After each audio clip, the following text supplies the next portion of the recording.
Yang selanjutnya, izinkan saya share screen, Bapak Ibu semuanya ya, karena materinya ada di PowerPoint ini gitu ya.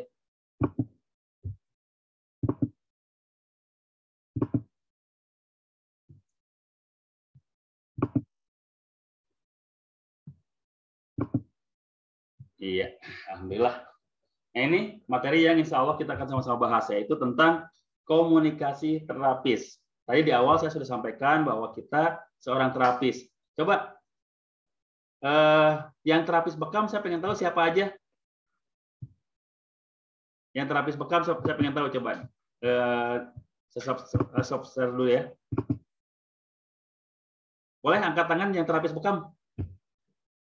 Oke, Masya Allah. Kang Denny hadir. Pak Segar Sutisno Budia. Oke, hampir semuanya terapis bekam. Oke. Mbak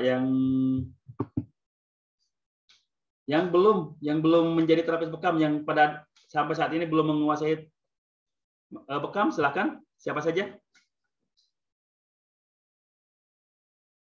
Oh, oke. Saya semuanya sekarang terapis bekam ya, walaupun ada mungkin keilmuan-keilmuan yang lain ya. Kayak di sini saya lihat ada Ibu Yanti ya. Ibu Yanti itu akupunturis. Dan yang lainnya saya kurang begitu tahu ya, tapi saya yakin ada juga yang lainnya gitu ya. Apalagi kalau bekam itu pasti identik dengan ruqyah. Nah, saya yakin pun di sini ada praktisi-praktisi ruqyah juga gitu ya, karena selain praktisi bekam, kita biasanya kalau sudah mendeklarasikan sebagai praktisi bekam, orang lain tuh langsung menyambut kita bahwa kita tuh adalah praktisi ruqyah gitu. Ya, betul nggak Bapak Ibu semuanya? Biasanya identik bekam itu dengan ruqyah itu satu paket gitu. Ya. Jadi wajar kalau kita selain kita mendeklarasikan diri sebagai terapis bekam, orang lain itu langsung kalau mau ruqyah langsung aja ke tempat bekam itu gitu. Itu sangat wajar karena memang bisa dibilang satu paket gitu ya, bekam dengan ruqyah itu. Oke, alhamdulillah semuanya sudah tadi ya terapis bekam semuanya gitu ya. Jadi insya Allah yang saya sampaikan tidak akan jauh-jauh dari situ gitu. Nah, ini yang akan kita sampaikan yaitu komunikasi terapis.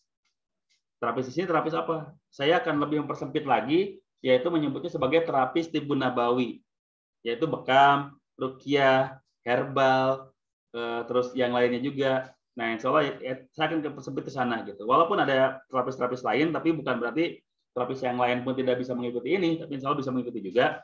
Cuma ya materinya ya saya akan persempit aja gitu. Ya.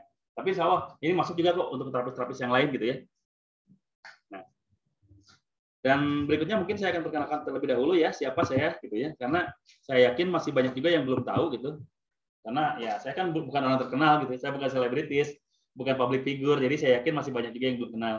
Ini saya ya, nama saya Asep Marjuki. Saya kegiatan sehari-hari itu di Rumah Sehat Al Hijamah, alhamdulillah diamanahi sebagai ownernya gitu ya. Terus saya juga diamanahi juga oleh beberapa lembaga untuk menjadi trainernya di beberapa lembaga tibu nabawi gitu ya. Ada yang mempercayakan kepada saya sebagai trainernya untuk mendidik beberapa kadernya gitu ya. Alhamdulillah itu bisa dibilang sebagai amanah yang sangat berat juga, karena kalau ada kesalahan-kesalahan di luar ya otomatis saya yang bertanggung jawab gitu. Terus saya di sini punya yayasan yang namanya Yayasan Rumah Tarbiyah Indonesia. Di sini saya sebagai ketuanya, dan kegiatannya antara lain sebagai penyambung dari kegiatan sosial Bapak Ibu semuanya. Kalau misalnya Bapak Ibu semuanya punya kelebihan harta, punya kelebihan waktu, terus yang lain bisa memberikan tenaganya, insya Allah Yayasan Rumah Tarbiyah Indonesia ini atau disingkat RTI, Yayasan RTI ini bisa menjadi wadahnya untuk kita sama-sama menjalin bisa sama-sama mensinergikan terapi donasinya atau kegiatan sosialnya gitu ya. Baik. Dan saya juga di Good Health Foundation ada direkturnya. Apa Good Health Foundation? Good Health Foundation itu adalah web online-nya dari kegiatan dari kegiatan-kegiatan yang dilaksanakan oleh Yayasan Rumah Tarbiyah Indonesia. Saya pun alhamdulillah sekarang punya satu kafe yang namanya Kafe Hatiku. Di sini saya ownernya. Jadi kalau misalkan Bapak Ibu semuanya nanti main-main di tempat saya, bolehlah saya jamu di kafenya gitu ya, di kafe saya insya Allah gitu ya. Baik, itu mungkin dan saya pun sampai saat ini masih sering diundang untuk public speaking gitu ya, untuk bicara di depan umum gitu ya, baik sebagai MC, sebagai pemateri, presenter, moderator dan sebagainya. Saya sering diajak oleh beberapa rekan di sana gitu. Alhamdulillah ada yang mempercayai saya untuk bisa mengajari juga gitu, mengajari public speaking juga. Seperti teman-teman di Depok kemarin minta saya untuk bisa mengajari mereka berbicara di depan umum, walaupun pada dasarnya hampir semuanya itu sudah terbiasa bicara di depan umum, bahkan mungkin jamaahnya itu sudah sangat banyak gitu. Cuma dengan ketawaduan mereka, dengan kerendahan hati mereka, alhamdulillah mereka mau belajar gitu public speaking gitu ya. Dan insya Allah hari Ahad pun nanti saya akan mengadakan kelas public speaking dengan satu narasumber yang insya Allah berkompeten di dalamnya, di bidangnya, yaitu Kang Sigit Kurniawan. Beliau penyiar dari radio MKFM Bandung. Dan beliau pun adalah seorang presenter dari MKTV juga. Jadi kalau misalkan ada Bapak Ibu semuanya yang punya keluangan waktu nanti di hari Ahad untuk mengikuti kegiatan public speaking ya, pelatihan public speaking, boleh nanti saya akan share linknya, nanti saya akan share cara caranya untuk bisa mengikuti itu gitu. Ya. Mohon maaf. Baik Bapak Ibu semuanya, itu mungkin perkenalan singkat saya. Mudah-mudahan dari perkenalan ini siapa tahu nanti saya ke Lubuk Linggau gitu ya, bertemu dengan Pak Nadi, bisa aku lah masuk silahkan gitu. Ini Pak Asep ya ada. Jadi nggak ragu lagi, nggak canggung lagi. Mungkin dari Pak Burhanuddin juga di Palu mungkin. Jadi kalau saya ke Palu mudah-mudahan ada waktu Allah memberikan kesempatan. Ya saya punya saudara di sana gitu. Insya Allah dari pertemuan-pertemuan seperti ini gitu. Amin ya. Mudah-mudahan Allah mau pertemukan kita di darat nantinya secara offline ya. Sekarang mau kemana-mana masih agak susah. Kita terbatas dengan yang namanya pembatasan waktu, jaga jarak dan sebagainya, pembatasan jaga jarak juga gitu ya. Terus ada protokol-protokol yang lain. Selain kita harus punya surat vaksin, kita juga harus harus di PCR sekarang kan. Ya, walaupun kata presiden harus 300.000 sekarang, tapi nggak tahu di lapangan seperti apa gitu ya. Oke, itu perkenalan singkat saya. Mudah-mudahan sekali lagi bisa semakin mengeratkan ukhuwah kita, ya semakin mempererat silaturahim kita, karena tak kenal maka ta'aruf ya. Ya kalau nggak ta'aruf nggak mungkin kenal gitu kan. Ya, alhamdulillah. Oke, baik. Untuk materi yang pertama tentang komunikasi terapis. Wah, masya Allah. Dulu kenal di Margonda, oh masya Allah ya, alhamdulillah. Ya, alhamdulillah yang sudah kenal mungkin jangan sampai terhenti perkenalannya gitu ya. Yang belum kenal mudah-mudahan menjadi awal kita untuk bisa berkenalan lebih jauh lagi gitu. Baik, kita lanjutkan ke materi gitu. Fungsi dari komunikasi terapis. Itu apa saja? Nah, ini fungsinya yang harus kita ketahui.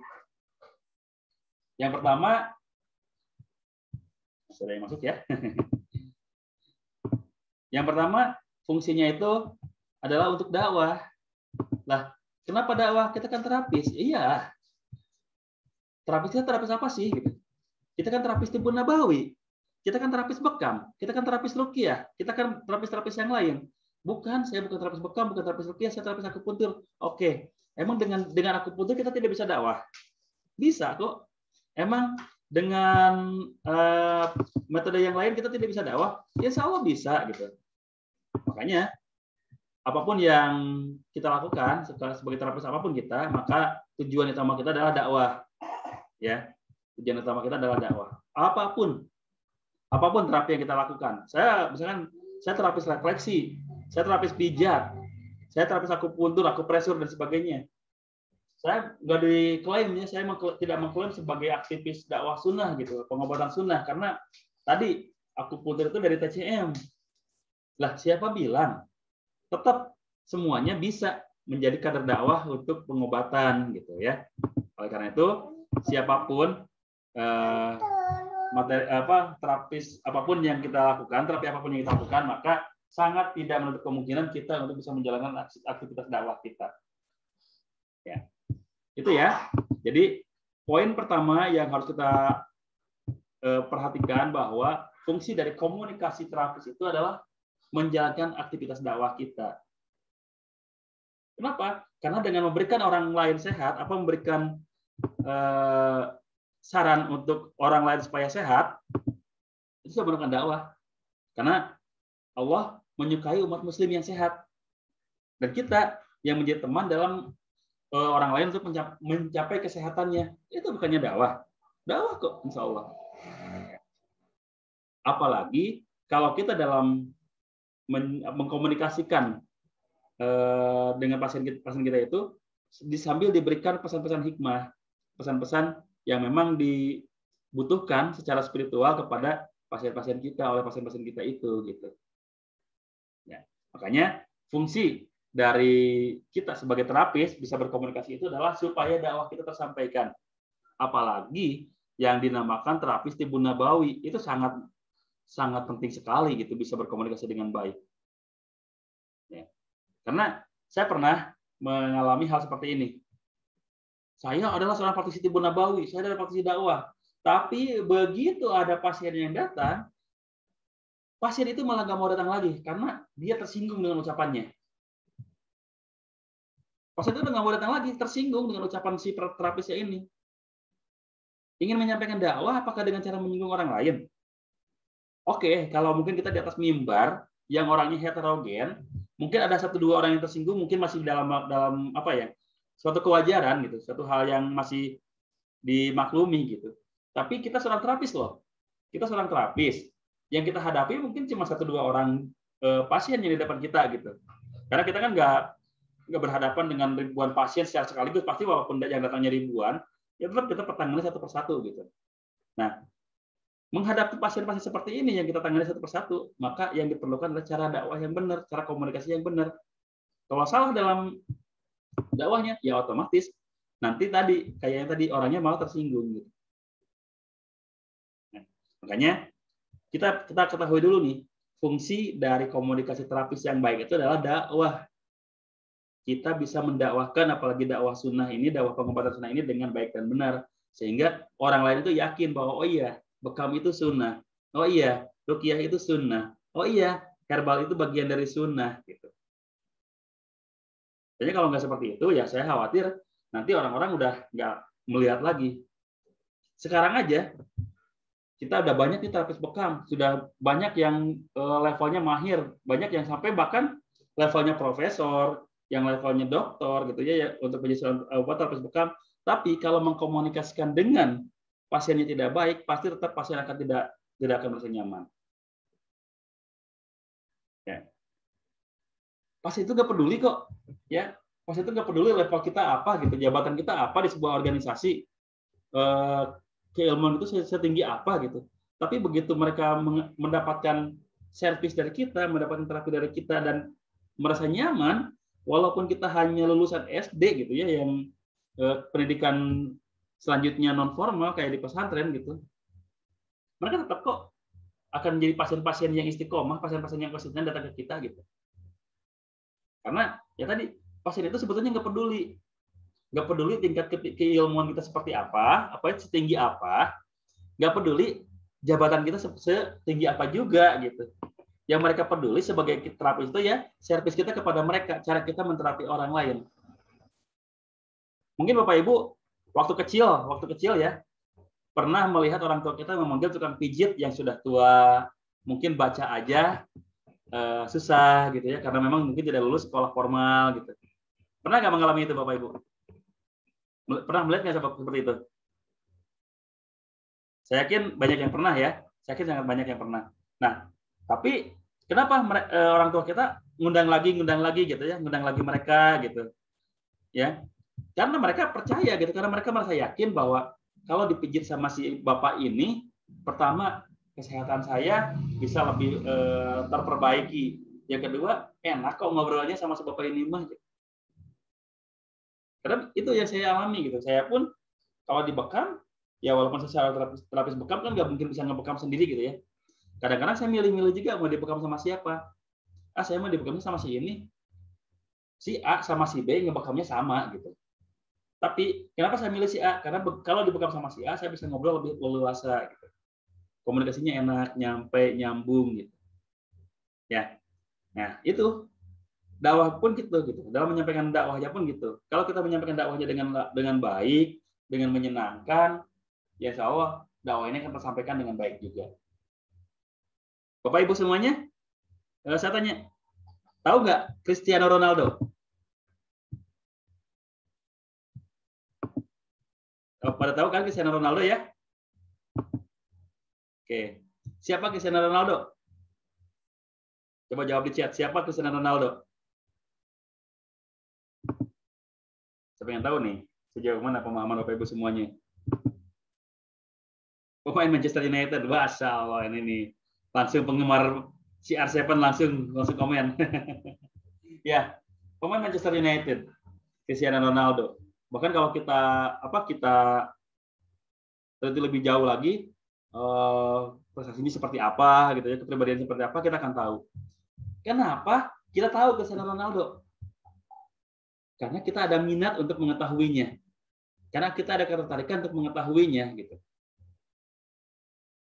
Nah, makanya kita pun ingin menyampaikan dakwah ini dengan baik. Maka buatlah orang-orang itu berminat dengan praktik yang kita laksanakan, gitu. Soalnya kalau orang udah nggak minat, boro-boro mau mendengarkan kita, gitu. Orang udah nggak minat dengan terapi yang kita sampaikan, gitu. Terapi yang kita laksanakan. Jangankan untuk mendengarkan, untuk melirik aja udah nggak mau. Ya, makanya dalam dakwah ini, yang pertama coba buat minat masyarakat untuk tertarik kepada bekam. Salah satunya kita sebagai terapis bekam, praktisi bekam itu mampu berkomunikasi dengan baik dengan semua yang ada di dekat kita, di sekitar kita. Ya. Supaya pertama misi dakwahnya tersampaikan. Yang kedua yaitu untuk proses kesembuhan. Ya. Untuk membantu mempercepat proses kesembuhan. Kenapa? Orang bisa sembuh dengan komunikasi. Karena banyak pasien kita itu atau klien kita itu yang datang sebetulnya tidak sakit. Tapi hanya ingin ngobrol dengan kita. Kenapa? Karena mereka menganggap kalau ngobrol dengan kita itu nyambung, nyaman, enak. Ya. Saya di sini di klinik itu ada beberapa orang yang saya tugaskan untuk menjaga klinik ini gitu. Terutama pada saat saya harus bepergian keluar gitu. Ya. Ada beberapa orang yang saya tugaskan dan bukan orang sembarangan gitu, ya. Curhat dong, emangnya Mama Dede ya. Kenal dia, Pak Nadi. Oke, ada beberapa orang yang saya tugaskan jaga klinik saya nih. Saya mau ada keperluan keluar. Ada pasien yang datang. Apa yang terjadi? Mereka pulang lagi. Lah, kenapa kok pulang, Pak? Saya mau dibekam sama Pak Asep aja. Lah, kenapa gitu? Yang ada di klinik saya itu pembekam berpengalaman, Pak, bukan orang sembarangan. Udah tahunan juga mereka membekam gitu. Enggak, saya pengen sama Pak Asep aja. Soalnya saya udah terbiasa sama Pak Asep. Oh gitu. Kenapa bisa seperti itu? Ya, karena mereka ingin mendapatkan sugesti yang lebih maksimal lagi. Soalnya katanya kalau ngobrol sama saya, begitu beres dibekam, plong, katanya gitu. Bukan berarti saya bisa memberikan solusi loh gitu. Bukan berarti saya bisa memberikan masukan gitu, enggak. Tapi nggak tahu kenapa begitu ngobrol, yang merasa plong aja gitu.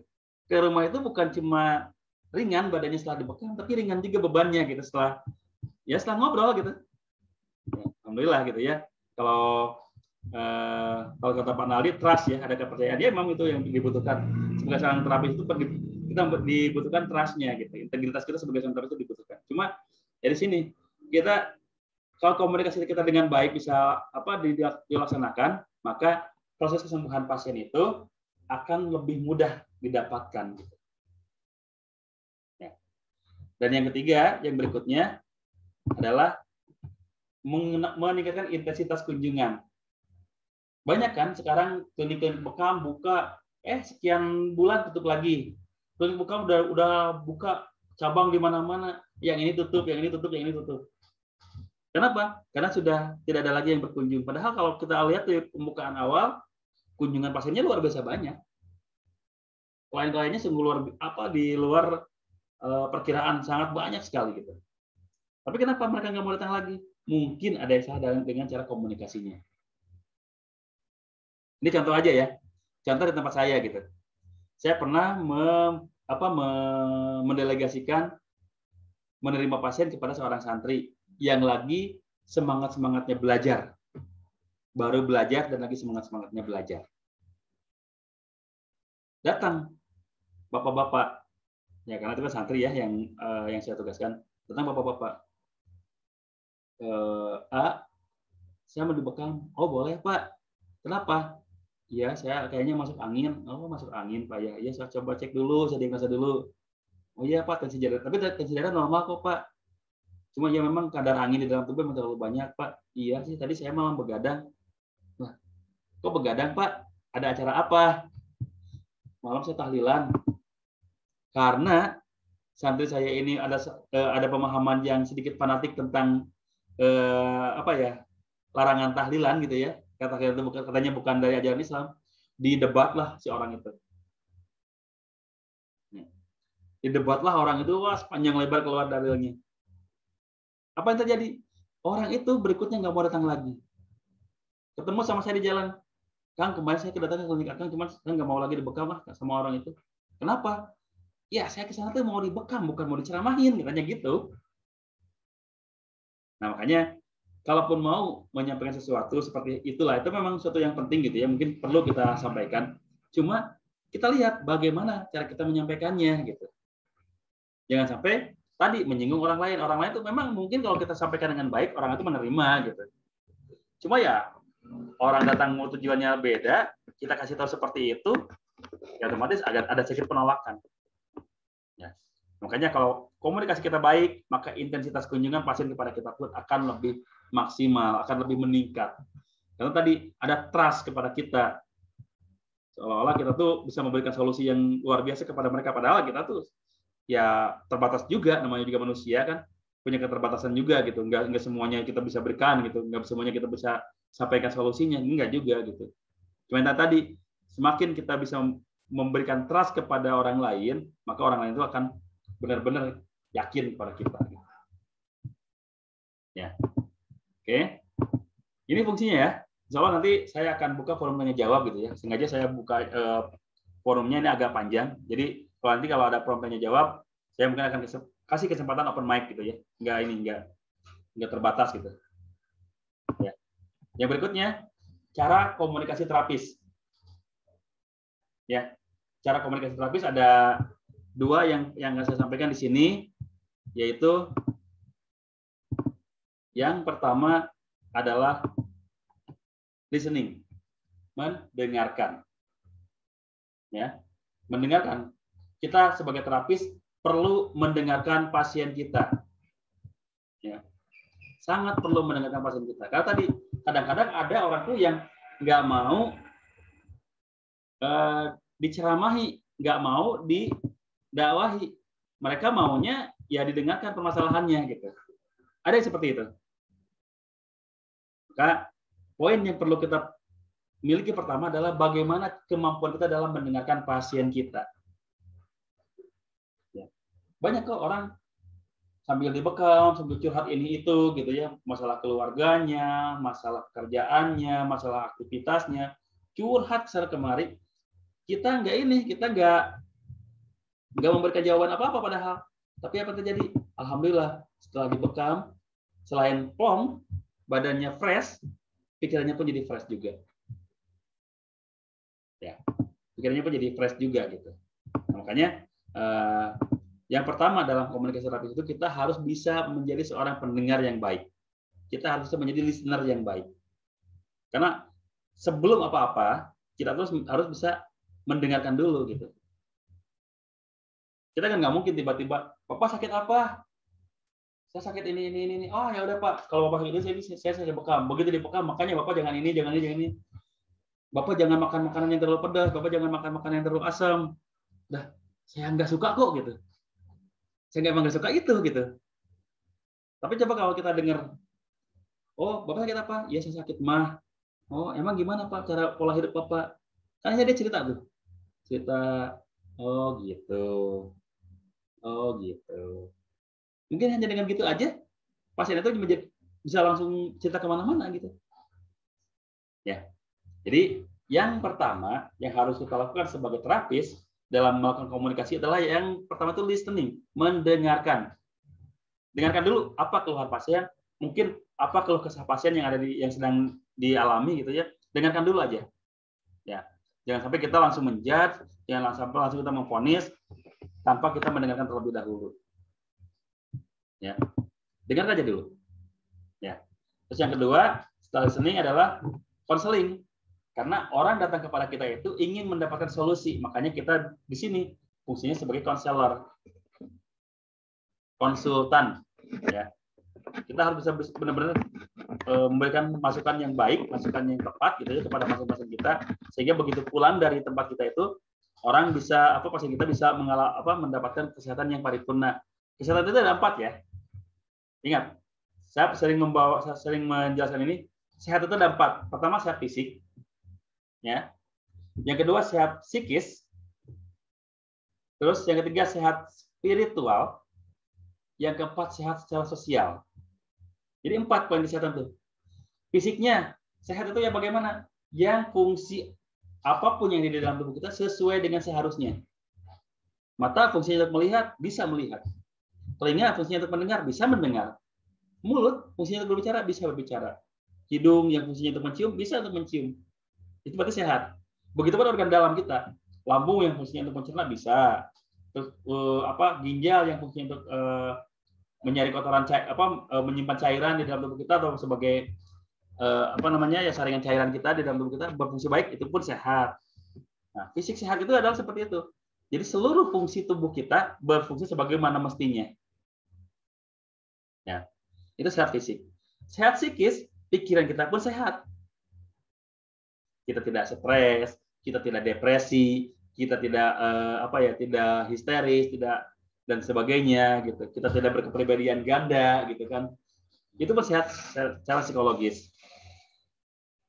Dan yang ketiga sehat secara spiritual. Sehat secara spiritual itu adalah semakin dekat dengan Allah maka semakin sehat kita. Ya. Karena kalau orang yang sakit spiritualnya begitu diperdengarkan ayat Al-Quran saja, mereka akan bereaksi. Makanya kalau yang sehat spiritualnya, ya solusi terbaiknya adalah dengan ruqyah. Kalau dengan diruqyah, biasanya spiritualnya akan mengalami perbaikan insya Allah. Selama tadi, yang meruqyahnya adalah orang yang hanif, yang benar-benar mendekatkan diri kepada Allah, yang diruqyahnya pun sudah ikhlas dan ingin lebih mendekatkan diri kepada Allah. Maka hasilnya akan lebih maksimal. Beda kalau yang diruqyahnya cuma ingin disembuhkan aja. Yang meruqyahnya pun cuma ingin meruqyah aja gitu, nggak ada misi lain gitu. Beda, hasilnya beda. Makanya spiritual kita akan sehat kalau kita semakin dekat kepada Allah.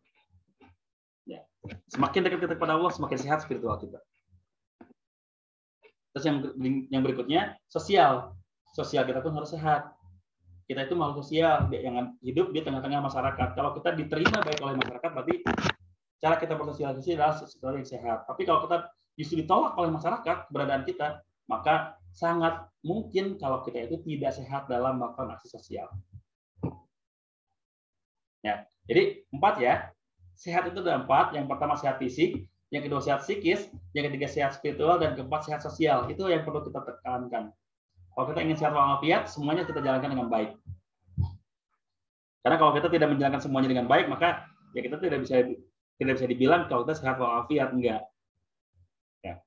Satu saja bermasalah, apalagi fisik, psikis kita bermasalah, ya sudah kelihatan sakitnya. Walaupun kalau spiritual kita sakit, kadang-kadang ya kelihatan, sosial kita sakit, kadang-kadang nggak kelihatan, tapi itu akan berdampak pada fisik dan psikis kita. Ya, insya Allah kedepannya saya akan bahas lagi diagnosa non medis ya, di mana kita akan membahas penyakit-penyakit yang disebut penyakit psikosomatis. Penyakit fisik yang diakibatkan oleh faktor kesalahan psikologis, faktor kesalahan spiritual, faktor kesalahan sosial. Bisa berpengaruh ke fisik kita. Insya Allah kedepannya saya akan bahas itu. Ya. Maaf ya, saya sambil minum dulu, agak sedikit kering tenggorokan saya.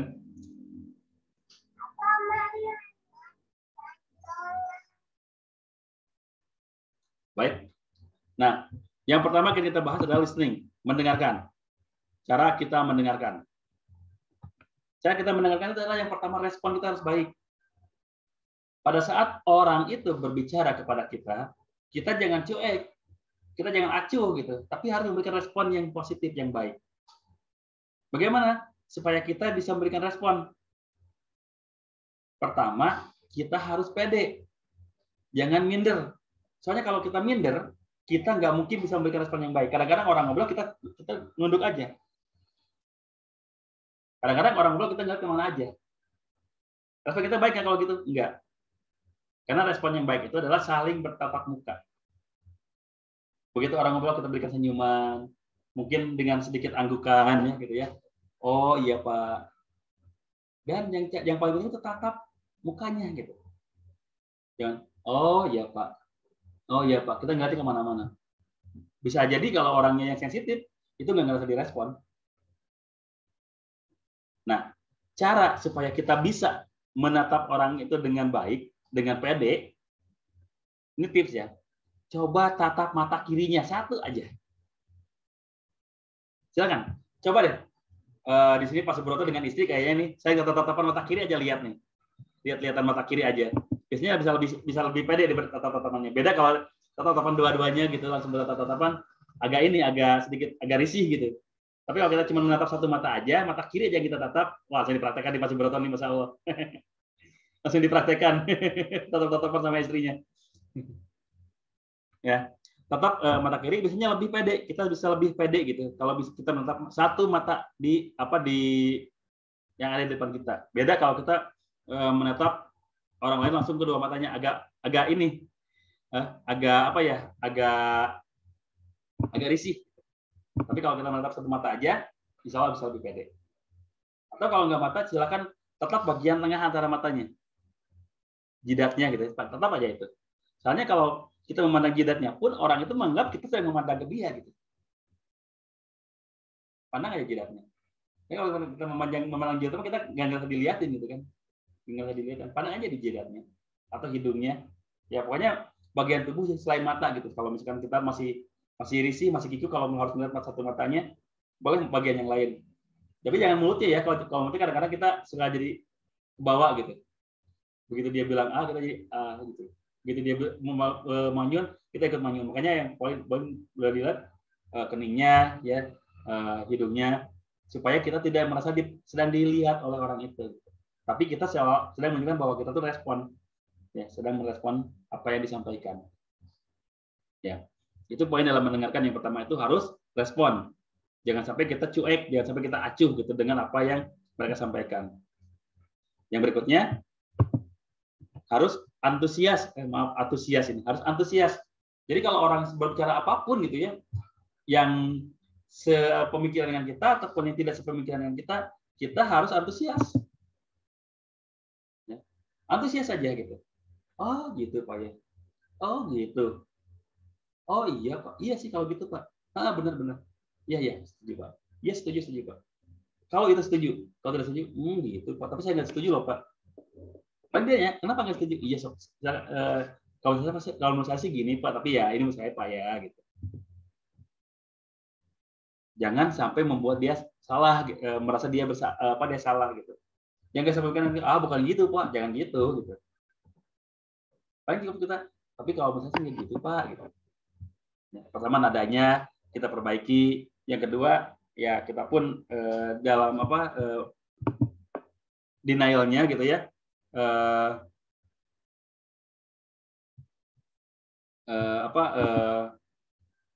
Menyatakan tidak setujuannya dengan cara yang baik gitu. Jadi ya tadi ya, cara meresponnya harus antusias dan tentunya benar-benar harus diperlihatkan gitu. Ya, itu ya. Dalam listening, dalam mendengarkan. Nah, dalam konseling ada juga caranya. Yang pertama adalah memberikan konseling secara spiritual. Bagaimana konseling secara spiritual? Konseling secara spiritual itu memberikan pesan-pesan hikmah kepada pasien kita, memberikan motivasi secara secara positif kepada pasien kita gitu ya, supaya pasien kita itu punya sugesti untuk bisa sembuh. Contohnya, Pak, saya udah lama nih sakit, mungkin nggak ya saya sembuh? Emang sakitnya apa Pak? sakit saya itu penyakit jantung, Pak. Waduh, Pak. Kalau penyakit jantung yang saya alami, pengalaman saya udah nggak sembuh lagi, Pak. Tunggu aja besok, Pak. Gitu. Wah, udah langsung orang itu pasti langsung, ya udah ngapain saya berobat kalau saya mau mati gitu kan. Ya. Tapi kita berikan motivasi secara spiritual, Bapak, Ibu. Kita ingat ke Asy-Syu'ara ayat 83. Wa idza maritu fahuwa yasfin. Dan apabila aku sakit, maka dialah Allah yang akan menyembuhkan aku. Maka tidak ada penyakit yang tidak ada obatnya, Pak. Itu sudah janjinya Allah. Gitu. Cuma untuk mendapatkan kesembuhan, yang pertama mungkin Bapak perlu sabar, terus ikhtiar, jangan lupa berdoa. Gitu. Terus sih motivasikan itu.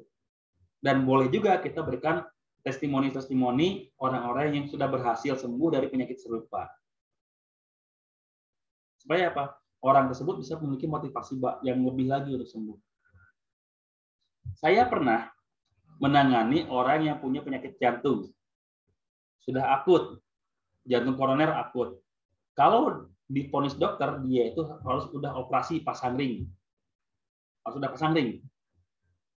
Cuma, saya berikan testimoni, Pak, dulu saya pernah menangani orang yang kena penyakit jantung serupa dengan Bapak, sama dengan Bapak. Dia itu ibu-ibu, Pak. Ya. Ibu-ibu yang hanya, mohon maaf, jualan gorengan keliling saja. Dia pun sama, katanya harus dioperasi ring jantung, harus dipasang ring. Bahkan harus 2 pasang ringnya. Kalau saja satu ring jantung sampai 50 juta, kebayang pasang ring untuk ibu itu harus 100 juta. Sementara dia, ibu itu, punya aktivitas sehari-hari hanya jualan gorengan. Omset per harinya berapa? Yang dia bilang ke saya, omset per harinya cuma 50.000. Omset loh ya, omsetnya 50.000. Saya pernah belajar ilmu manajemen untuk restoran. Idealnya, sebuah produk itu mempunyai food cost atau mempunyai modal itu 50%-nya. Jadi kalau misalkan kita menjual gorengan seharga Rp1.000, maka modalnya jangan lebih dari Rp500. Ibu itu punya omset 50.000 sehari. Kebayang labanya berapa? Paling sekitar 50% labanya. Untuk sampai 100 juta gimana? Saya nggak bisa bayangkan. Gitu. Walaupun Allah akan memberikan rezeki dari jalan tidak sangka-sangka gitu ya. Cuma secara logika saya nggak bisa bayangkan, Pak. Gitu. Akhirnya gimana? Saya motivasi untuk bisa menyembuhkan penyakit jantungnya, Bu. Ibu perbanyak sedekah aja.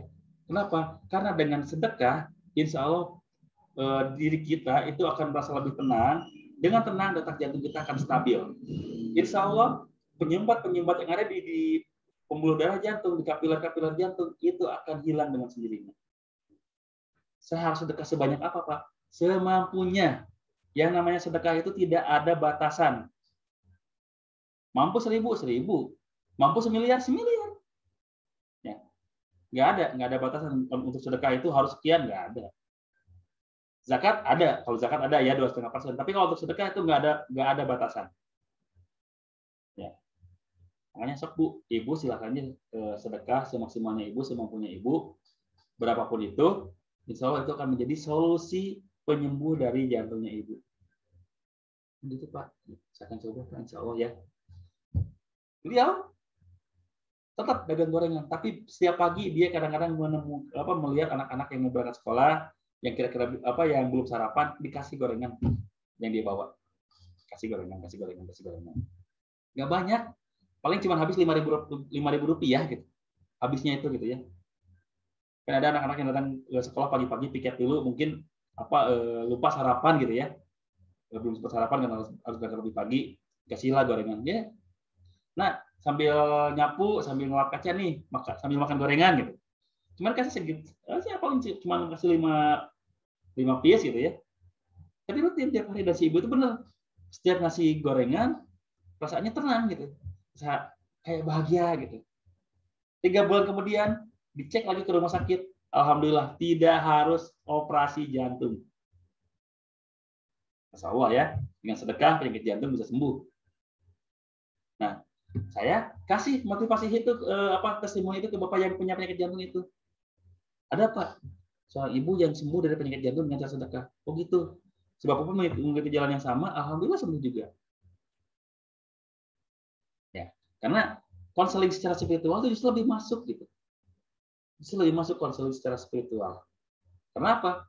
Biasanya orang itu akan tersentuh hatinya kalau kita berikan pesan-pesan hikmah.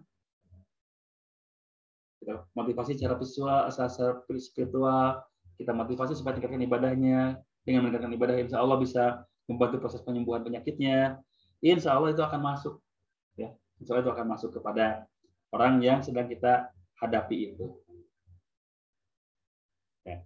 Jadi yang pertama dalam konseling itu adalah motivasi secara spiritual. Ya, jangan langsung motivasi secara fisik gitu. Bapak ingin sembuh, ya Bapak jangan makan ini, jangan makan ini, jangan makan ini, jangan makan ini, jangan dimakan ini. Itu perlu. Cuma spiritualnya dulu yang kita harus pegang. Jiwanya dulu yang kita pegang. Karena kalau kita memberikan solusi seperti tadi ya, makannya ini yang diperbolehkan, yang dilarang ini, tapi kita tidak memberikan motivasi kepada spiritualnya bahwa penyakit Bapak akan sembuh, apapun yang dimakan nggak akan ada hasilnya. Gitu ya, makanya motivasi secara spiritual itu penting, sangat penting. Bahkan yang paling pertama harus kita lakukan adalah memberikan motivasi secara spiritual, memberikan sugesti positif kepada pasien kita bahwa tidak ada penyakit yang tidak ada obatnya. Insya Allah semua penyakit ada obatnya. Allah sudah menjanjikan ya, Allah sudah menjanjikan bahwa penyakit semua ada obatnya dan Allah akan menyembuhkan. Jadi ya tidak perlu kita merasa pesimis gitu. Walaupun mungkin kita tahu untuk penyakit-penyakit tertentu tidak ada obatnya, tapi kalau Allah berkehendak apa mau dikata? Insya Allah. Nah, makanya itu yang perlu kita sampaikan bahwa Allah yang akan menyembuhkan, bukan kita. Kita hanya sebagai teman saja yang sedang menjalankan praktek menemani Bapak Ibu semuanya untuk mencapai kesembuhan itu secara paripurna. Ya. Jadi pertama itu konseling secara spiritual. Dan yang kedua adalah konseling secara placebo effect. Placebo effect itu gimana sih? Saya pernah melakukan sebuah eksperimen. Saya punya cangkang kapsul ya. Di toko-toko alat kesehatan banyak dijual cangkang kapsul. Ada seorang ibu yang dia sudah ketergantungan obat. Tapi atas saran dari saudara-saudaranya, dari keluarganya, dari semua yang mengenal dia gitu ya, ada saran, udah Bu, hentikan obat kimianya. Sekarang udah beralih aja ke yang alami supaya kesehatannya bisa lebih maksimal, kayak gitu. Buat apa? Silakan datang aja ke klinik saya, ke rumah sakit Al-Hijamah gitu, seperti itu. Tapi sebelum si ibu itu datang, sudah ada intro dari keluarganya bahwa si ibu ini ketergantungan obat. Kalau nggak dikasih obat, dia tuh nggak seenakan tubuhnya. Oke, tadi ya, saya punya cangkang kapsul. Ya udah, saya ambil aja sekitar 20-30 cangkang kapsul, saya isi dengan tepung. Nggak dengan apa-apa, dengan tepung. Pure tepung. Ya. Si ibu itu datang, dibekam oleh istri saya, dibekam, udah beres, dibekam, datang ke tempat saya, Ibu, nanti ini diminum ya obatnya. Ini obat buat apa? Ibu kan punya darah tinggi, ini obat penurun darah, penurun tensi darah. Minumnya 2 kali sehari, sekali minum 2-2. Boleh pagi-pagi sama malam aja minumnya. Berhasiat Pak? Insya Allah berhasiat Bu. Bismillah. Ya, insya Allah berhasiat. Minum sambil Bismillah. Insya Allah dalam beberapa hari Ibu akan turun tensi darahnya. Oh gitu Pak? Ya, coba aja Bu. Ya, benar. Seminggu kemudian dia datang, tensinya udah turun. Kenapa? Karena ada efek placebo. Nah, efek placebo itu adalah efek kepasrahan, efek kepercayaan kepada kita sebagai terapis, bahwa kita bisa memberikan yang terbaik kepada mereka.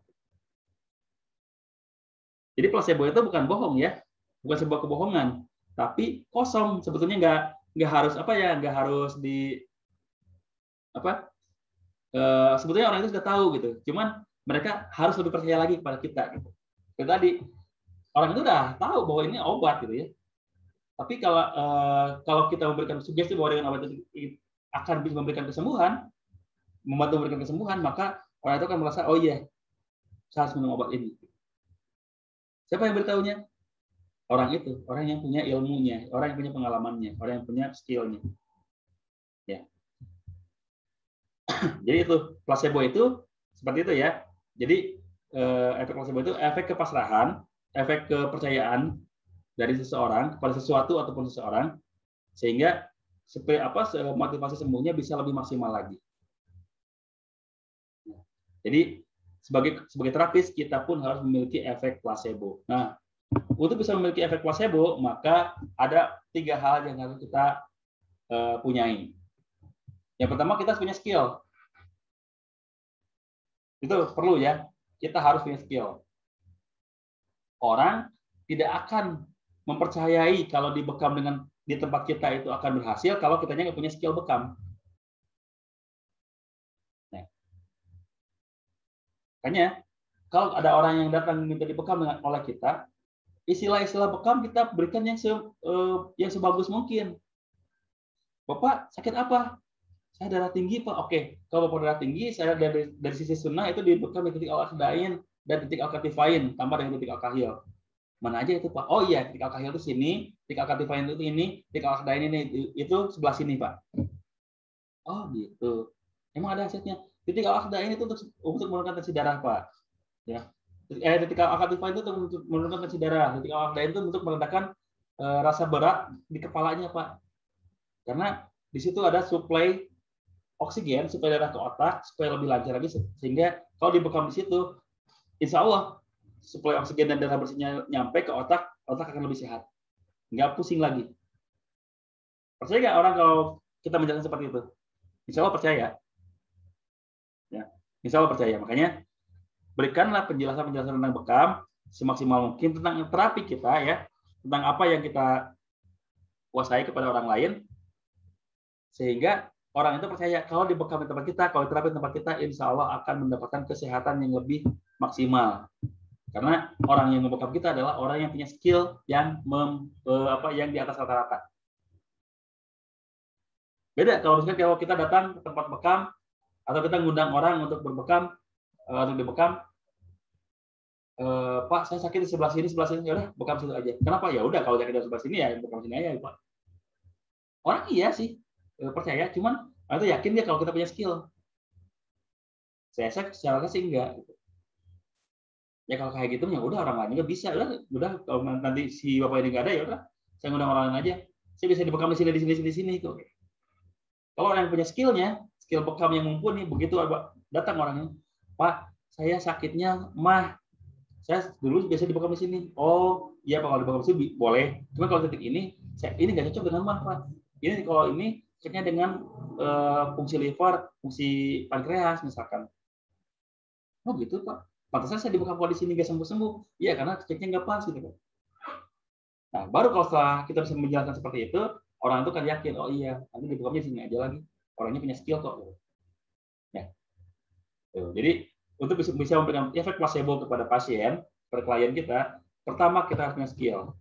Yang kedua, kita harus punya pengetahuan, kita harus punya knowledge-nya. Knowledge-nya harus mumpuni dibanding yang lain.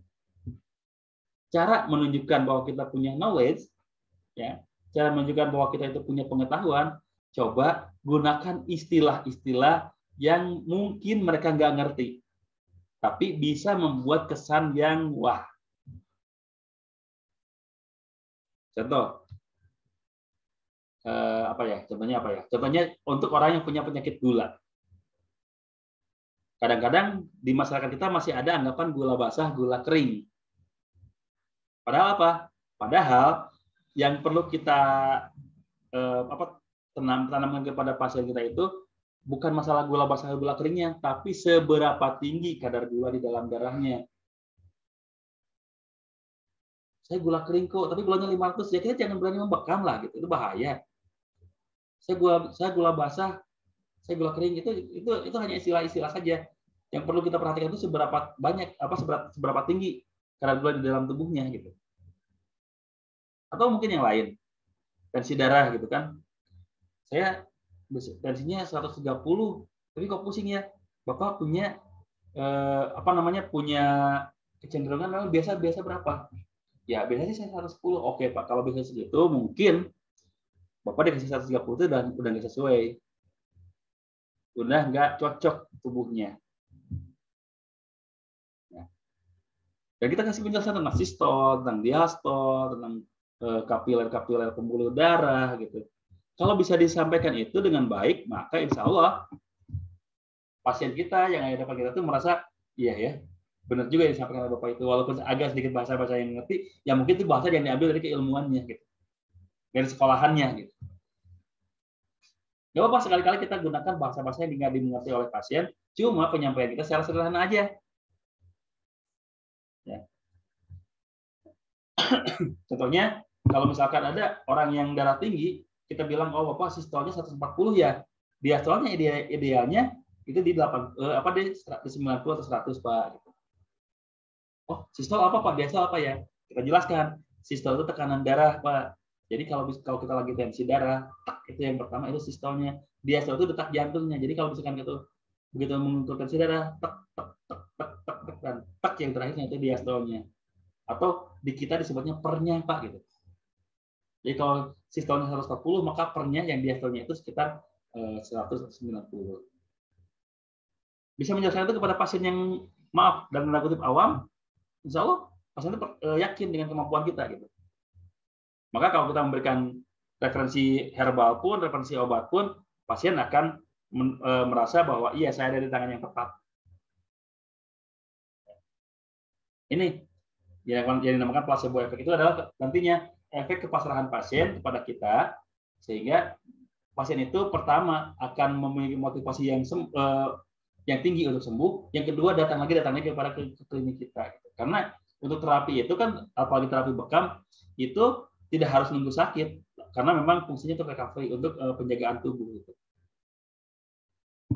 Ya, itu ya. Yang pertama kita harus punya skillnya, yang kedua harus punya pengetahuannya, dan yang berikutnya kita harus punya pengalaman, experience-nya kita harus diperlihatkan. Ya. Kalau misalkan kita baru punya pengalaman 1 tahun 2 tahun, ya wajar aja kalau misalkan ada pasien kita yang belum yakin dengan kemampuan kita, wajar. Tapi begitu kalau kita sudah punya pengalaman sekitar lebih dari 10 tahun, ya biasanya pasien-pasien itu mulai merasa, ya saya berada di tangan yang tepat. Saya berada di tangan yang tepat. Kadang-kadang pasien itu suka nanya, Pak, dari mulai kapan sih suka bekam? Pak, mulai kapan sih buka klinik? Pak, belajar bekam di mana sih? Ya. Paling jauh pasien dari mana, Pak? Paling banyak sebulan berapa pasien berapa? Kadang-kadang ada yang bertanya seperti itu. Kalau kita udah punya pengalaman, enak ya jawabnya. Ya. Tapi kan saya baru terjun ke dunia terapinya. Bagaimana saya punya pengalaman? Ya, pengalaman itu kadang-kadang tidak harus kita alami sendiri, tapi mungkin kita bisa mendengarkan dari pengalaman orang lain. Contoh, saya pernah mendengar seorang terapi senior menangani orang yang punya kepribadian ganda. Cara beliau dalam mengatasi penyakit itu adalah pertama dengan ruqyah, yang kedua dengan konseling spiritual. Saya terapkan kepada pasien yang mengalami gangguan serupa.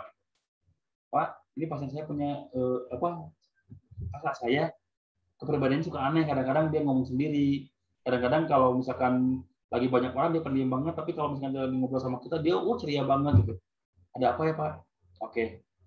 Ya saya pernah diajari oleh guru saya seperti ini. Orang itu akan percaya juga gitu. Oh iya benar juga ya. Nah, jadi dalam berkomunikasi dengan pasien, yang pertama kita itu harus memperlihatkan kalau kita punya pengalaman yang cukup, sehingga kalau kita menangani pasien itu insya Allah akan aman di tangan kita. Ya. Karena seorang terapis itu semakin banyak dia menangani pasien, otomatis ilmunya pun semakin terasah gitu. Ingat loh, setiap pasien kita adalah guru kita. Pasien itu bukan sumber pundi-pundi kita, tapi pasien itu adalah guru kita, sumber ilmu kita. Setiap orang yang kita tangani itu berbeda. Ya. Setiap orang yang kita tangani itu berbeda. Bahkan setiap tubuh yang kita pegang pun berbeda, walaupun mungkin dari berat badan sama, tinggi badan sama, tetap aja beda. Makanya setiap orang, setiap pasien yang datang ke tempat kita, itu adalah guru kita, itu adalah ilmu bagi kita. Dan seorang yang baik itu, seorang benar-benar pembelajar itu adalah setiap tempat adalah sekolah. Setiap orang adalah guru, dan setiap kejadian adalah ilmu. Itu bagi seorang pembelajar ya, seorang pembelajar yang baik itu seperti itu, bisa mengerti seperti itu. Oke, Bapak Ibu semuanya, mungkin tadi kita ringkas dulu sebentar ya, karena masih barusan banyak yang belum yang baru masuk. Jadi komunikasi terapis dibutuhkan pertama supaya terapis itu bisa mendapatkan sugesti positif untuk cepat sembuh. Dan kita sebagai terapis harus bisa mengkomunikasi itu dengan baik, harus bisa mensugesti pasien itu dengan baik. Ya, dengan pesan-pesan hikmah, dengan pesan-pesan moral, dengan sesuatu yang perlu kita sampaikan, itu bisa membuat orang lain tersugesti secara positif sehingga bisa mempercepat proses penyembuhannya. Yang kedua, dengan kita bisa berkomunikasi dengan baik kepada pasien, dakwah kita tersampaikan, dan pasien itu akan datang lagi ke tempat kita. Kenapa? Mereka merasa kita bisa kita bisa mengatasi mereka dengan baik. Ya. Jadi semakin cakap kita dalam berkomunikasi, semakin kita baik dalam berkomunikasi, maka pasien-pasien yang dengan tempat kita pun akan semakin banyak, karena semakin nyaman berada di tangan kita, berbicara dengan kita, berkomunikasi dengan kita. Ya. Untuk bisa berkomunikasi dengan baik, yang pertama yang kita lakukan adalah listening, mendengarkan secara seksama, mendengarkan dengan baik, supaya pasien itu begitu nyampe ke rumahnya, bukan hanya fisiknya yang nyaman, tapi pikirannya pun sudah plong, karena semuanya sudah dikeluarkan unek-uneknya dengan maksimal, sehingga dia merasa ya udah, saya sudah curhat ke orang yang tepat. Dalam mendengarkan, tadi ingat antusias ya, dan respon. Jangan sampai kita mendengarkannya cuek-cuekan aja, dan nggak merespon gitu, nggak antusias. Tapi untuk bisa merespon, saya kayaknya nggak bisa pede nih kalau bertemu dengan orang lain. Apalagi kalau sebentar bertatapan mata, maka lihatlah bagian tubuh di kening atau di hidung, tengah-tengah aja gitu. Ya. Soalnya Pak Zainul ya, raise hand. Oke. Terus dalam selain listening, selain mendengarkan juga, kita harus menjadi seorang konselor, harus bisa menjadi seorang konsultan. Ya. Karena orang itu datang ke tempat kita biasanya ingin mendapatkan masukan dari kita, ingin mendapatkan solusi dari kita gitu ya. Insya Allah gitu ya. Karena kalau kita dianggap sudah bisa memberikan solusi, pasien-pasien itu nanti akan mendapatkan placebo efek itu tadi gitu ya. Tapi konseling yang paling tepat pertama kali kita lakukan adalah konseling secara spiritual, sentuh dulu jiwanya, dekatkan dulu kepada Allah, maka kesembuhannya, walaupun tidak sembuh fisiknya, spiritualnya sembuh, insya Allah itu yang paling maksimal. Ya. Dan yang kedua, kita pun sebagai konselor, sebagai konsultan, harus bisa memberikan placebo efek. Bisa memberikan efek kepasrahan kepada pasien bahwa dia berada di tangan yang tepat. Boleh kita sedikit berkomunikasi dengan pasien itu menggunakan bahasa-bahasa yang agak sulit dimengerti, supaya mereka beranggapan kita memang berasal dari tempat yang tepat, berasal digodok di tempat keilmuan yang tepat. Ya. Oke, mungkin itu materi yang disampaikan untuk kesempatan malam hari ini. Mudah-mudahan bermanfaat, dan insya Allah kita nanti akan bertemu lagi di lain kesempatan. Sebelum berpisah, seperti tadi saya bilang, saya ingin membuka forum tanya jawab. Silakan yang mau bertanya. Pertama saya di sini dulu ya, di chat dulu aja. Oke, ada yang live, ada tugas, ada yang live, ada ini, boleh ya, nggak apa-apa. Mudah-mudahan tugas dan perjalanannya bisa dimudahkan oleh Allah, diberkahi oleh Allah. Materi insya Allah saya share ke grup. Mudah-mudahan bisa menjadi materi tambahan bagi Bapak Ibu semuanya, bisa menjadi referensi baru bagi Bapak Ibu semuanya. Nah, sekarang saya persilahkan kepada Bapak Ibu semuanya yang mau bertanya di kolom chat dulu ya, terlebih dahulu sebelum nanti open mic, karena waktu masih panjang juga, masih baru jam 9 kurang gitu ya. Insya Allah sampai jam berapapun insya Allah saya hadenin gitu ya, insya Allah. Kalau Bapak Ibu semuanya masih kuat gitu ya. Cuman ya kalau sampai tidak terbatas, kasihan juga yang di Indonesia Timur gitu. Yang di Indonesia Timur awalnya kalau sekarang jam 9, di sini di Indonesia bagian barat, di sana udah jam 11, kasihan juga gitu ya. Oke, silakan Bapak Ibu yang mau bertanya, kolom chat saya buka. Nanti mungkin kalau memang kalau sudah selesai, boleh open mic lah gitu ya.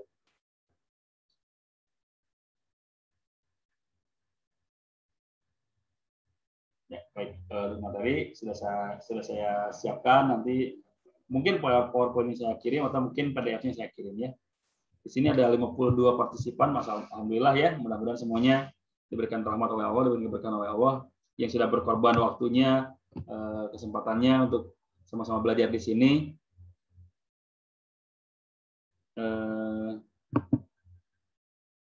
Masya Allah, ini banyak sekali, 52 orang yang sudah hadir. Mudah-mudahan sekali lagi saya harapkan semuanya bisa menjadi terapis-terapis handal yang bisa berkomunikasi dengan baik setelah mendapatkan sharing dari sini gitu. Untuk menimbulkan placebo efek saat pengalaman kita masih minim, ya tadi kita mungkin bisa dengan pengalaman orang lain, ya, dengan menyampaikan pengalaman orang lain kepada orang yang bersangkutan gitu. Contohnya, Pak, memang bisa ya orang yang kena stroke dibekam. Sementara kita pengalamannya masih minim nih, belum pernah menangani orang stroke misalkan. Maka bisa saja jawaban kita, Pak, Bu, saya sudah punya sudah punya pengalaman bahwa orang yang punya stroke itu bisa dibekam. Ya, bisa dibekam. Walaupun saya belum menangani, Pak, ya, tapi saya mendapatkan ilmu dari guru saya. Ternyata dengan titik ini sebutkan misalnya dengan titik umum mungkin ditambah dengan titik al-katifain, kahil dan al-akdain, insya Allah itu bisa mempercepat proses penyembuhan pasien yang mengalami stroke. Nah, dan itu bukan cuma 1 orang 2 orang, Pak. Guru saya itu sampai banyak orang yang disembuhkan dengan seperti itu gitu. Ya, otomatis walaupun bukan dari pengalaman kita, biasanya orang bisa mendapatkan pencerahan juga, dan orang akan yakin, oh iya, ternyata kita berada di tangan yang tepat juga gitu. Ya. Baik. Yang selanjutnya, kadang pasien minta tambahan bekam di area yang lain sesuai masih terlihatnya biasa aja. Kadang kita mau menolak. Maksudnya gimana? Canggung sebenarnya seperti apa ya? Kita diminta oleh pasien untuk membekam di titik yang tidak sesuai mungkin ya. Karena ini permintaan dari pasiennya sendiri gitu. Sementara kalau menurut kita sebagai terapis, itu titik yang tidak sesuai. Maka sikap kita adalah bukan melihat ini ya, bukan melihat dari bayarannya gitu ya, bayarannya menambah atau enggak itu urusan nanti gitu. Tapi sikap kita adalah menjelaskan kalau itu tidak cocok dan efek negatifnya. Contoh, saya beberapa kali menemui pasien ya, mendapati pasien yang sakit di area kaki. Ya, yang sakit di area kaki. Pak, tolong nanti dibekam di kaki saya. Oke, saya bekam di betis dan di paha. Karena memang ada titiknya. Titik di betis itu namanya titik shock ya. Ya. Ada titiknya di betis dan di paha. Saya bekam di situ. Pak, tapi kayaknya lebih enak kalau saya dibekam di ini nih, di lututnya, di pasien lutut. Jawaban saya, karena itu tidak sesuai dengan keilmuan, tidak sesuai dengan SOP yang saya pakai gitu ya. Maka jawaban saya, Pak, Bu, maaf, kalau dibekam di titik itu justru akan memberikan efek negatif. Bukan cuma ibu tidak sembuh dari penyakitnya, tapi akan menimbulkan penyakit baru. Lah, kenapa, Pak? Soalnya kalau dibekam di titik itu, ibu akan tersedot cairan sinovialnya. Apa cairan sinovial? Tersedot cairan pelumas sendinya. Dan kalau itu terjadi, maka bukan cuma ibu sakit aja di area kaki, mungkin ibu akan lumpuh karena sendinya tidak bisa digerakkan. Gak bisa ngelak si ibunya, gak bisa ngelak juga. Tapi saya sering dibekam di situ, Pak, sama terapis yang sebelumnya. Bu, efeknya bukan jangka pendek, efeknya itu jangka panjang. Jadi kalau ibu misalkan sekarang tidak terasa apa-apa, khawatirnya di kemudian hari ada penyakit yang membersamai ini gitu. Ya. Nah, jadi kita harus bisa seperti itu gitu. Supaya menimbulkan placebo efek kepada orang yang ada di depan kita bisa menjelaskan minimal sampai sejauh itu. Makanya skill itu perlu, knowledge itu perlu, experience juga perlu gitu. Ya. Jadi kalau kita mau menolak, maka tolaklah dengan keilmuan, dengan alasan yang bisa dipertanggungjawabkan secara secara logis dan secara apa ya namanya? Secara keilmuan lah gitu ya, secara keilmuan. Jadi bisa kalau dilakukan secara seperti itu, insya Allah orang akan percaya dan orang tidak akan ngeyel lagi. Beda kalau kita misalkan begitu diminta dibekam di area tadi ya, di area persendian lutut, ibu nggak boleh dibekam di situ. Kenapa? Ya nggak boleh aja bu. Orang ya udah bu, nggak ada alasannya juga, bekam aja. Kan gitu juga. Tapi kalau bisa jelaskan seperti itu tadi, insya Allah, oh gitu pak ya, oh ya ngeri juga ya. Ya udah, saya nggak mau dibekam situ. Ya, jadi jelaskan dengan cara yang bisa dipertanggungjawabkan secara keilmuan dan bisa dipertanggungjawabkan secara logis ya. Insya Allah kalau seperti itu bisa dipahami lah gitu ya.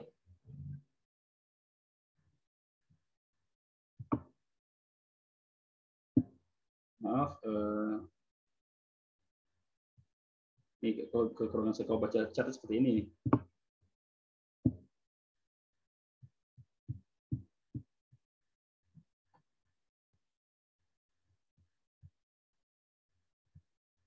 Placebo efek ini dengan berpuasa aja ya, dan kalau nggak yakin apa bisa penjelasannya. Yang penting kita percaya diri dulu bu. Kalau kita percaya diri, mau ngomong apapun di hadapan orang lain, insya Allah orang itu percaya gitu. Tapi kalau kita ngomongnya, walaupun ilmu kita tinggi nih, ya kalau menurut saya sih bu ya dibekam di situ nggak baik, tapi nggak tahu juga sih baik atau enggak ya. Kalau menurut saya sih dibekam di situ itu membahayakan, tapi nggak tahu juga bahayanya di sebelah mana bu ya. Ya tapi nggak baik lah bu lah gitu. Mungkin orang itu kan kurang kepasrahannya gitu. Nah ini benar atau enggak ya? Tapi kalau kita percaya diri cara berbicaranya, kalau ini bu ya, kalau menurut ilmu yang saya dapat, dibekam di situ itu nggak baik, akan bermasalah seperti ini. Jadi saya sarankan untuk tidak dibekam di situ bu. Makanya kita pertama manage diri kita sendiri dulu gitu. Jangan sampai kita merasa nggak yakin dengan apa kemampuan kita, karena insya Allah kita tuh sudah dianugerahi oleh Allah kemampuan yang luar biasa. Ya. Kemampuan berbicara apalagi gitu. Allah sudah memberikan mulut kita, sudah memberikan lidah kita suara kita, sehingga tidak mungkin kita tidak bisa melakukan sugesti positif kepada pasien-pasien kita gitu. Ya. Jadi saya sih berpesan tidak ada kata tidak mungkin bu ya. Insya Allah semuanya bisa memberikan placebo efek ini kepada pasien-pasien kita selama kitanya percaya diri. Itu aja dulu. Poinnya percaya diri aja. Nah, gimana dong supaya kita bisa merasa percaya diri? Ingat, apa kelebihan yang kita punyai? Kita gali. Jangan sampai kita merasa tidak punya kelebihan yang kita punyai. Kita harus punya dulu keyakinan bahwa kita punya kelebihan. Maka insya Allah itu akan meningkatkan percaya diri kita. Kalau saya seorang terapis bekam, maka kelebihan saya adalah bisa membekam dengan baik, bisa membekam dengan sesuai dengan aturan yang berlaku gitu ya. Maka insya Allah kalau kita seperti itu, apapun yang kita ucapkan di depan pasien, kita akan kelihatan percaya diri dan akan meyakinkan pasien. Tapi saya nggak punya kelebihan, saya punya kekurangan. Yang pernah menyebut kekurangan ibu siapa? Saya yakin orang lain. Ya, saya yakin orang lain yang pernah menyebut kekurangan ibu. Dan kalau ibu mendengarkan itu semuanya, itu kan menjadi mental block bagi ibu semua. Ya, bagi ibu kan menjadi mental block, sehingga tidak bisa berkembang. Ya, jadi percaya saja dulu bahwa kita punya kelebihan, maka insya Allah kita akan punya percaya diri. Dan kalau kita sudah punya percaya diri, kita akan yakin bisa memberikan placebo efek kepada orang lain. Emang saya bicara seperti ini, awalnya bisa yakin kalau saya bisa mempengaruhi ibu bapak semuanya. Awalnya pasti saya nggak yakin kalau saya bisa mempengaruhi bapak ibu semuanya, tapi saya percaya diri aja, insya Allah saya bisa, saya pasti bisa, maka saya beranikan diri untuk bisa menyampaikan ini. Ya. Karena tidak ada kata tidak bisa, insya Allah semuanya bisa. Ya, baik. Begitu bu ya, bu yang bertanya tentang placebo efek ini, walaupun tidak yakin, insya Allah semuanya bisa ya. Terus di Palu banyak klien yang non Muslim. Gimana kalau komunikasi secara spiritual? Ya, kita tidak mungkin bisa menjelaskan secara di agama yang lain ya.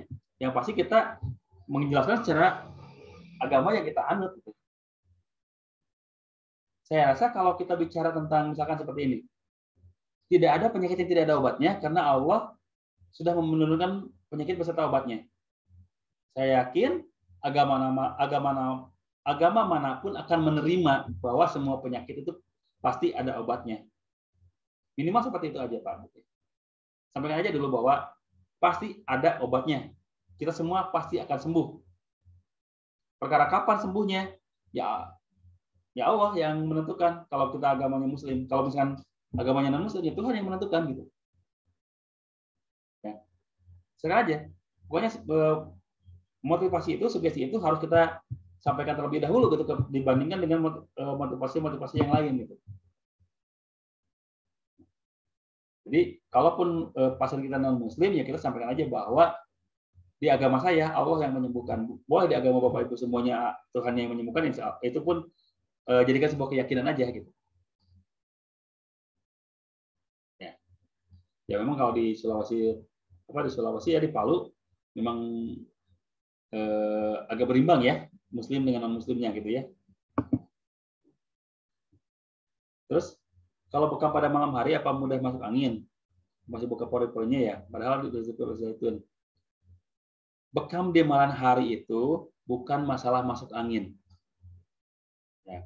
Bekam di malam hari itu ada beberapa efek negatif yang memang tidak dianjurkan. Terlebih di atas jam 10, jam 9. Biasanya jam 9, jam 10 diusahakan tidak berbekam. Kenapa? Otak kita sudah harus beristirahat. Makanya jam 9, jam 10 itu udah mulai ngantuk. Ya, udah mulai ngantuk ya, udah mulai benar-benar harus istirahat otak kita. Dan otak yang akan memberikan tugas kepada tubuh kita untuk membentuk namanya kelenjar Markov. Apa itu kelenjar Markov? Kelenjar Markov itu adalah kelenjar pertahanan. Ya, dan itu hanya terbentuk kalau otak kita sedang bekerja. Itu yang pertama. Ketika otak tidak bekerja, maka kelenjar Markov tidak terbentuk. Maka begitu dibekam, itu tubuh akan lemas terlebih dahulu ya. Dan harusnya kalau kelenjar Markov-nya berjalan, setelah lemas itu akan kembali fit. Tapi karena tadi tidak berjalan Markov-nya, maka setelah lemas lagi, terus lemas. Itu yang pertama, karena otak sudah beristirahat. Yang kedua, kenapa tidak boleh berbekam di malam hari? Beberapa organ tubuh kita seperti jantung itu pun sudah mau beristirahat. Ya, jantung pun mau beristirahat. Yang nanti akan bekerja keras itu pada saat kita tidur itu adalah liver, usus, ginjal itu akan bekerja keras. Ya. Sementara jantung akan istirahat juga. Sementara kita tahu kalau proses pembekaman itu adalah setelah keluarnya darah, setelah dibuangnya darah statis, darah rusak, darah kotor kalau kita menyebutnya, itu tubuh akan membentuk darah baru melalui sumsum tulang belakang. Akan membentuk darah baru melalui detak jantung. Karena kalau jantungnya detakannya lemah, maka proses pembentukan darah baru pun akan lemah. Kalau detak jantungnya stabil, maka proses pembentukan darah barunya akan maksimal. Ya. Jantung akan beristirahat tuh pada saat jam segitu, jam 9, jam 10 mau istirahat. Maka kalau dibekam jam segitu, maka insya Allah proses pembentukan darah barunya tidak maksimal. Maka akan berdampak buruk juga kepada tubuh kita. Ya. Jadi bukan karena pori-porinya yang terbuka ya, pembekaman di malam hari itu. Kalau tekstur kulit sih mau pagi hari, mau siang hari, mau malam hari dibekam pasti teksturnya seperti itu. Gitu. Cuma tadi ada organ-organ tubuh kita yang sedang beristirahat, yang tidak bisa memberikan efek penjagaan kepada tubuh sehingga tidak bisa recovery. Ya, itu ya. Terus yang berikutnya, nah, bolehkah bekam pada malam hari ya? Oke, ya ini tadi dijawab ya. Sebaiknya tidak bekam pada malam hari. Bagaimana tepatnya komunikasi kita kepada pasien tenaga kesehatan atau dokter yang sama sekali belum kenal bekam? Jadi mereka udah pahami, maaf.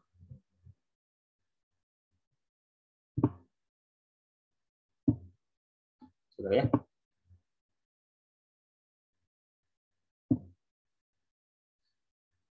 Agar mereka mudah pahami, jadi tepatnya komunikasi bagaimana. Oke, baik. Pertama, kita pahami dulu bahwa bekam ini adalah metode sunnah. Kita pahami dulu itu. Karena kalau kita beradu argumen kepada nakes ya, dokter, perawat, bidan, pokoknya tenaga-tenaga kesehatan konvensional, kalau kita beradu argumen dengan mereka dengan menggunakan bahasa-bahasa yang ya tadi ya yang sedikit agak berbau-bau kedokteran, mereka udah nggak aneh lagi. Maka cara memperkenalkan bekam supaya mereka paham adalah perkenalkan dari sisi sunnahnya. Ya. Perkenalkan dari sisi sunnahnya saja kalau kepada mereka ya yang sudah paham. Memberikan efek placebo kepada pasien yang dengan cara berbicara lebih tinggi dibanding mereka itu untuk orang-orang yang awam. Kalau orang-orang yang paham, saya rasa begitu mereka ingin dibekam pun mereka sebetulnya udah mulai terbuka gitu bahwa bekam itu ada khasiatnya. Makanya berikanlah pemahaman dari sisi sunnahnya saja. Oke Pak Dokter, mau dibekam? Iya. Punya keluhan apa? Soalnya keluhan saya ini. Oke, yaudah, yuk saya bekam titiknya ini. Kok titiknya ini? Karena di titik sunnah Rasulullah mencontohkan titik ini itu untuk penyakit ini. Mungkin Pak Dokter yang lebih mengetahui nantinya khasiatnya apa saja kalau diambil titik ini. Oh gitu. Dan Pak Dokter perlu tahu ya, begitu Pak Dokter berbekam, itu bukan cuma untuk mendapatkan kesehatan, tapi Bapak Dokter juga sedang menjalankan sunnah. Saya kira akan lebih lebih kena kalau ke mereka gitu. Karena kalau kita jelaskan secara keilmuan, secara ilmiah, mereka adalah lebih tinggi ilmunya dibanding kita. Gitu. Ya.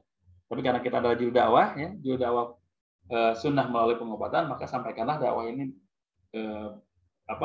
sampaikanlah pengobatan ini dari sisi sunnahnya, gitu, dari sisi dakwahnya.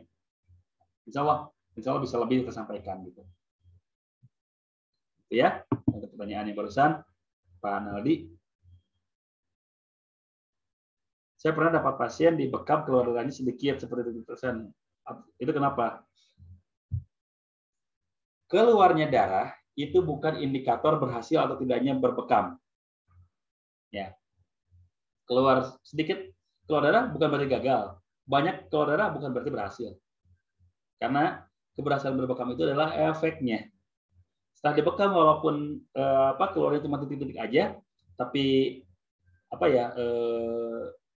ke tubuh terasa nyaman, ringan, lebih fresh, bisa lebih melakukan aktivitas lebih lebih energik lagi, itu bisa dikatakan berhasil. Ya. Karena ada beberapa kemungkinan kalau misalkan keluarnya cuma sedikit aja. Yang pertama memang volume tubuh si pasien ini memang sedikit. Ya. Volume tubuh pasiennya memang sedikit. Jadi dikeluarkan dilukai sebanyak apapun, diambil sebanyak apapun, keluar darahnya sedikit ya wajar karena volume darahnya sedikit. Yang kedua, kemungkinan pasien itu dehidrasi, kurang minum, kurang cairan. Ya.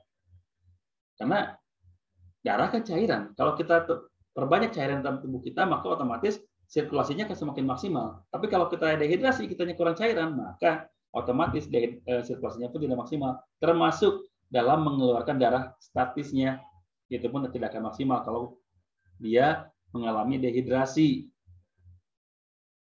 Ya. Yang pertama ya, yang pertama mungkin anemia, kurang darah. Yang keduanya mungkin dia dehidrasi. Yang ketiga kulitnya tebal. Kulitnya tebal. Jadi begitu dilukai itu tidak sampai ke tempat keluarnya darah gitu. Kan tempat keluarnya darah itu ada di bagian bawah kulit perifer, di bagian bawah kulit ari. Tapi kalau yang kulitnya tebal, ya kemungkinan tidak sampai ke sana gitu. Tidak sampai ke bawah kulit perifernya sehingga tidak keluarlah darahnya. Dan yang keempat yang sangat sering terjadi itulah mungkin jarumnya tumpul. Ya. Jarumnya tumpul. Kalau jarumnya tumpul ya iyalah nggak keluar darahnya gitu. Ya. Ya, jadi kalau keluar darah sedikit atau banyak bukan sebuah indikator keberhasilan yang berbekam, karena bisa jadi sedikit atau banyaknya keluar darah itu ada beberapa kondisi tubuh pasien yang memang tidak sesuai dengan mestinya, dan mungkin juga ada kesalahan di kita. Selain jarumnya tumpul tadi ya, mungkin pengkopannya kurang lama juga. Kalau pengkopannya kurang lama juga, nanti keluar darahnya tidak terlalu banyak juga, sedikit. Ya. Pernah dapat pasien dengan kasus susah buang air kecil dan terasa sakit, solusinya berbekam. Ya karena saya terapis bekam, maka solusinya ya berbekam. Kenapa? Karena pertama, untuk orang yang susah buang air kecil ada dua kemungkinan. Pertama, ginjalnya tidak bisa menyerap kotoran, tidak bisa menyaring kotoran. Yang keduanya, sistem ureternya, ya, sistem pengeluarannya itu pun tidak bisa berlangsung maksimal. Ya. Solusinya berbekam di titik-titik yang berhubungan dengan ginjal dan kandung kemih. Ginjal itu sejajar dengan siku kita. Kalau kita seperti ini, ginjal itu di sini, ya, sejajar dengan siku kita. Silakan dibekam di situ dan perbanyak makanan yang bisa menjadi pencahar. Contohnya bisa mengkonsumsi jus mentimun. Insya Allah itu bisa membantu. Ya. Jadi pertama, bekam di titik yang berhubungan dengan ginjal dan kandung kemih. Yang keduanya, konsumsi makanan-makanan yang bersifatnya diuretik gitu ya, yang bisa melancarkan sistem pembuangan buang air kecil. Ya, gitu ya. Kalau untuk susah buang air kecil. Sebetulnya kalau disuruh banyak minum pun insya Allah sih bisa membantu sebetulnya ya. Nah, izin live harus berangkat, sudah tunggu pasien mana ya, insya Allah video linknya insya Allah di share ya. Nanti saya akan, biasa seperti saya akan upload dulu ke YouTube, baru saya akan share ya. Alhamdulillah. Oke, mungkin pertanyaan-pertanyaan itu dulu. Silakan kalau ada yang bertanya mau di open mic, silakan raise hand. Kalau mengkop lama itu kan bisa keluar cairan yang seperti keringat, apa itu tidak menimbulkan efek yang buruk untuk pasien? Kalau terlalu lama ya, itu namanya blister. Biasanya perih. Kalau kena air, kalau kesentuh itu perih. Kalau terlalu lama, makanya pengkopan itu cukup 3-5 menit aja. 3-5 menit awal, ya sebelum perlukaan. Begitu di perlukaan pun 3-5 menit lagi. Sampai benar-benar darahnya mengental. Nah, setelah keluar dibuang darah kentalnya, darah kotornya, dikop lagi 3-5 menit lagi untuk mengeluarkan plasma supaya si lukanya tertutup dengan plasma darah tadi. Kalau terlalu lama, ya bisa menimbulkan cairan yang seperti keringat. Atau disebutnya blister ya, bahkan bukan cuma keringat, tapi ada sedikit menonjol-nonjol gitu di kulit yang bekas bekamnya gitu. Baik. Jadi ke bekam nih materinya nih. Padahal tadi saya materi awalnya komunikasi terapis ya. Ya nggak apa-apa, tapi karena memang di sini hampir semuanya terapis bekam, insya Allah bisa terwakili juga ya. Apa boleh 2 kali penusukan? Jangan. Ya, jangan. Karena kondisi kulit setelah keluar darah, setelah dilakukan perlukaan dan dikop lagi, itu tidak sama dengan kondisi kulit awal. Jadi kalau dilukai malah akan memperburuk kondisi kulitnya. Ya. Jadi tidak boleh 2 kali penusukan ya. 1 kali aja. Sedot, 3-5 menit disedot, lukai, sedot lagi, buang, ya. Terus sedot lagi untuk menyerap, untuk mengeluarkan plasma. Tidak boleh lagi ada perlukaan, karena tadinya sudah perlukaan pertama, tekstur kulit akan berubah. Tidak seperti tekstur awal. Ya. Jadi tidak boleh 2 kali penusukan ya. Cukup 1 kali aja. Oke. Baik. Silakan, mungkin 15 menit lagi kita tutup ya pertemuan kali ini karena sudah 9:30. Khawatirnya yang di Indonesia bagian timur sudah 11:30 sekarang nih. Udah mau tengah malam nih sekarang ini, udah nggak terlalu efektif untuk proses pembelajaran. Tapi untuk 15 menit lagi insya Allah saya masih bukan. Silakan kalau ada yang mau bertanya lagi atau mungkin mau bertanya via open mic, silakan raise hand.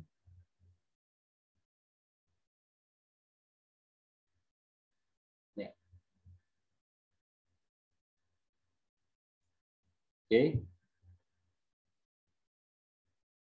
sepertinya tidak ada lagi yang bertanya. Mudah-mudahan kalau tidak lagi yang bertanya, mudah-mudahan semuanya bisa dimengerti.